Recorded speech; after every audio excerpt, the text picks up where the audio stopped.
Welcome to ETV prime. Chiranjeevi గారిది ఒక dialogue ఉంటుంది, ఖైదీ నెంబర్ 150 సినిమా ఫంక్షన్లో అనుకుంటా.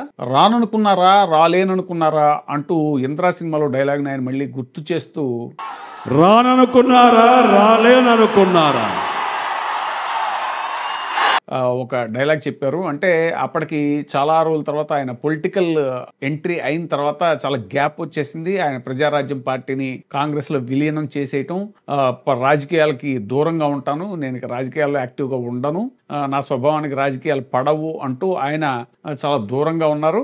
దాని తర్వాత ఆఫ్టర్ లాంగ్ టైమ్ ఆయన ఖైదీ నెంబర్ 150 చేశారు. ఇది 7 years తర్వాత ఆయన మళ్ళీ స్క్రీన్ ముందుకు వచ్చింది ఖైదీ నెంబర్ 150 ఆ సినిమాకి. సో ఆ సినిమా ఫంక్షన్లో ఆయన చెప్పిన డైలాగ్, రాననుకున్నారా రాలేననుకున్నారా అని ఒక చిన్న మళ్ళీ పొలిటికల్ టచ్ తోటి ఉత్తనే అభిమానుల్ని అలరించడం కోసం ఆయన అప్పుడప్పుడు సరదాగా చెప్పే డైలాగ్ చెప్పారు. కానీ తాజా పరిస్థితులు చూస్తుంటే మళ్ళీ ఆయన మరోసారి ఆ డైలాగు రాజకీయాలను ఉద్దేశించి చెప్పాలి అనే చెప్పే పరిస్థితి వస్తుందా అన్నట్టుగా ఉన్నాయి పరిస్థితులు. ఎందుకంటే ఆయన చాలా నాన్ కాంట్రవర్షియల్గా ఆయన పని ఆయన చూసుకుంటూ మళ్ళీ పూర్తి స్థాయిలో సినిమాల మీద దృష్టి పెట్టి వయసుని మించి కూడా ఆయన 2-3 సినిమాలు చేస్తున్నారు. ప్లస్ ఇప్పుడు రాబోయే విశ్వంభర మీద విపరీతమైన ఎక్స్పెక్టేషన్స్ కూడా ఉన్నాయి.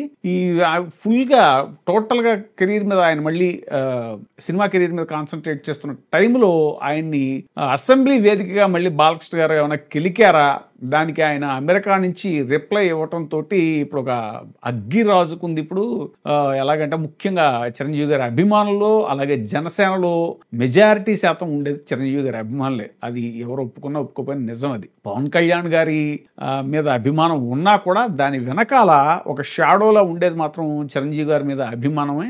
అది అలాగా అండర్ కరెంట్గా అదే నడుస్తూ ఉంటుంది. ఇప్పుడు చిరంజీవి గారి అభిమానులకి, ఇంకా చెప్పాలంటే కాపు సామాజిక వర్గానికి అని కూడా చెప్పాలి, బట్ మనం అంత స్పెసిఫై చేయకపోయినా కూడా చిరంజీవి గారి అభిమానులకి దాంట్లో మెజారిటీ శాతం వాళ్ళు కూడా ఉంటారు కాబట్టి ఖచ్చితంగా, ఎందుకంటే రాజకీయ సమీకరణలో భాగంగా ఎప్పటి నుంచో ఆ సామాజిక వర్గానికి మాకు ఒక నాయకుడు కావాలి అనేటువంటి ఆశతోటి వాళ్ళు ఉన్నారు.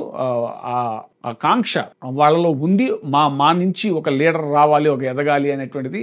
అందుకే చిరంజీవి గారికి బ్రహ్మరథం పట్టారు. అప్పట్లో ఆయన అధికారం చేజిక్కించుకోపోయినా కూడా దాదాపు 18 సీట్లు గెలుచుకున్నారు, 18% ఓట్లతోటి.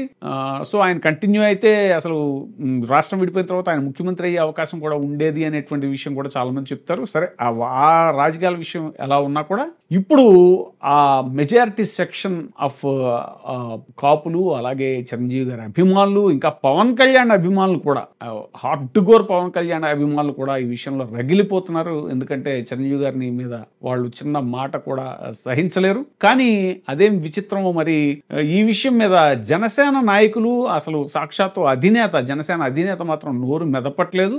దానికి కారణం ఏంటంటే ఆయన తీవ్రమైన జ్వరంతో బాధపడుతున్నారు, అది ఇది అని అంటున్నారు. కానీ ఆయన మిగతా కొన్ని విషయాల మీద కూడా స్పందిస్తున్నారు, ట్వీట్లు చేస్తున్నారు. తన ఆరోగ్యం బాగుండాలని కోరుకుంటున్న ముఖ్యమంత్రి గారికి రిప్లై ఇచ్చారు, లోకేష్ గారికి రిప్లై ఇచ్చారు, గవర్నర్ గారికి రిప్లై ఇచ్చారు. ఇవన్నీ జరుగుతున్నప్పుడు కనీసం అసలు ట్వీట్ రూపంలో అయినా ఇప్పుడు ఆయన ఇట్లా బ్లాస్ట్ అయిపోయేలా ఉందన్నమాట. అంతలా ఉంది చిరంజీవి గారి మీద వచ్చిన కామెంట్స్ కి. ఒక పక్క జూనియర్ ఎన్టీఆర్ ని చాలా దారుణంగా అవమానించడం జరిగింది. ఒక ఎమ్మెల్యే అనకూడని మాట్లాడినాడు. వాళ్ళ అమ్మగారిని ఉద్దేశించి, జూనియర్ ఎన్టీఆర్ గారి తల్లిని ఉద్దేశించి, ఒక మహిళల్ని ఏమన్నా అంటే వాళ్ళని తాట తీస్తాం తోలు తీస్తాం అనేలాగా మాట్లాడటం, అలాగే చిన్న చిన్న విషయాలకు కూడా సోషల్ మీడియాలో ఉన్న పోస్టులు పెట్టే వాళ్ళ మీద కూడా విపరీతమైన చర్యలు తీసుకోవటం, వాళ్ళని అరెస్టులు చేయటం. అప్పట్లో మరి నారా భువనేశ్వర్ గారిని అనుచితంగా వ్యాఖ్యానించారని చెప్పేసి దాని మీద డైరెక్ట్గా కేసు దాని మీద పెట్టకపోయినా రకరకాల కేసులు పెట్టి వల్లభనేని వంశీ గారిని లోపల పెట్టారు. ఇలా ఎన్నో రకాలుగా మహిళల గురించి అనుచితంగా మాట్లాడే వాళ్ళని మేము చాలా తీవ్రంగా శిక్షిస్తాం అనేలాగా ప్రవర్తించినటువంటి కూటమి పెద్దలు, ముఖ్యంగా ముఖ్యమంత్రి చంద్రబాబు నాయుడు గారు, జూనియర్ ఎన్టీఆర్ గారు, వాళ్ళ కుటుంబం అతన్ని ఏదో శిక్షించాలి లేదా అరెస్ట్ చేయాలని కూడా కోరుకోవట్లేదు. కేవలం అతన్ని క్షమించమని అతని చేత చెప్పించాల్సిన అవసరం ఉంది కదా. కనీసం అతన్ని మందలించినటువంటి దాఖలాలు కూడా కనపట్లేదు. అతని మీద ఏ రకంగానూ పార్టీ పరంగా ఏ క్రమశిక్షణ చర్య తీసుకున్నట్టు కూడా కనపట్లేదు. ఈ విషయంలో కూడా జూనియర్ ఎన్టీఆర్ అభిమానులు చాలా తీవ్రమైనటువంటి ఆగ్రహంతో రగిలిపోతున్నారు. అక్కడ వాళ్ళు చాలా విధంగా నిరసనలు తెలియజేశారు. ఇప్పుడు చిరంజీవి గారి విషయంలో అయితే మాత్రం జనసేన అభిమానులు అంతకు రెట్టింపు వాళ్ళకి లోపల బడబాగ్ని రగులుతున్నా కూడా ఆవేశాన్ని అణుచుకుంటున్నారు. మరి ఇలాగా ఈ హీరోలకి చాలా పెద్ద అభిమాన గణం ఉందని తెలిసిన అభిమానులు మరి అభిమానుల యొక్క బలాన్ని తక్కువగా అంచనా వేస్తుందా కూటమి? మరి లేదంటే ఎందుకంటే బలమైన అభిమానులు ఉన్నారు కాబట్టి వాళ్ళు చాలా బలమైన హీరోలు కాగలిగారు. జూనియర్ ఎన్టీఆర్ గారు అయితే ఒక దశలో తెలుగుదేశానికి చాలా విస్తృతంగా ప్రచారం చేసినటువంటి వ్యక్తి ఆయన. అలాంటి వ్యక్తిని తెలుగుదేశం పార్టీ వాడుకోవాలి అనుకుందంటేనే ఆయన స్ట్రెంగ్త్ ఏంటో, ఆయన అభిమానుల యొక్క బలం ఏంటో తెలుసు. అలాగే చిరంజీవి గారి గురించి చెప్పే పనే లేదు. మొన్న జనసేనకి 100% స్ట్రైక్ రేట్లో మెజారిటీ వాటా చిరంజీవి గారి అభిమానులదే అని చెప్పక తప్పదు. మరి ఈ అభిమానుల్ని అల్పజీవులుగా మరి ఏమైనా కూటమి భావిస్తోందా? ఈ అల్పజీవుల ఆవేశం అల్పపీడనంగా మారి అదొక ద్రోణిగా మారి ఆంధ్ర తీరం దాటి అది ఢిల్లీ వైపు దిశ మార్చుకునే అవకాశం ఉంది.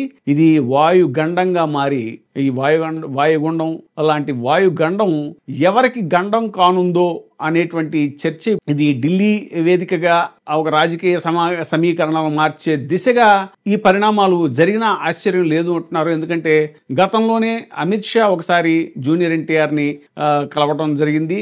ఇక చిరంజీవి గారు అయితే దాదాపుగా బీజేపీకి ఎప్పుడు దగ్గరగానే ఉంటున్నారు. ఆయనకి పద్మవిభూషణ్ కూడా ఇవ్వడం జరిగింది.